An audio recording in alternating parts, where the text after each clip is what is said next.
Emily, who had just moved into an old house in the countryside. It was a charming place, but the house had an unsettling, ancient vibe to it. In her room, above the dresser, hung a large antique mirror. Its frame was cracked in several places, and its surface was a bit foggy, but it seemed to draw her in.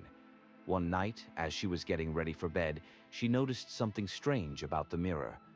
When she moved, her reflection didn't move at the same time. She brushed it off, assuming it was her tired mind playing tricks on her. The next night, the same thing happened. She waved her hand in front of the mirror. Her reflection waved back, but with a slight delay, just enough to be noticeable. It was creepy, but she convinced herself it was nothing. The following evening, Emily stayed up late, reading in bed.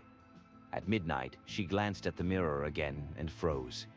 This time, her reflection wasn't just delayed, it wasn't even copying her. Instead, the reflection was standing still, staring directly at her, grinning. Her heart raced. She blinked, rubbed her eyes, but the reflection stayed the same, grinning wider, more sinister with each passing second.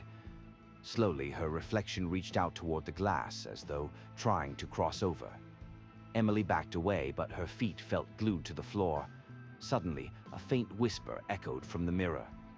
"Come closer." Against her will, her legs began to move. She could feel the cold air around her, the darkness of the room closing in. The closer she got to the mirror, the more distorted the reflection became. Its face twisted, eyes darkened, grin widening unnaturally. Just as Emily's hand was about to touch the surface, there was a knock on the door. The sound snapped her out of the trance, and she stumbled backward. The mirror cracked from the inside, the reflection now staring at her with wide, furious eyes. Terrified, Emily ran out of the room, slamming the door behind her.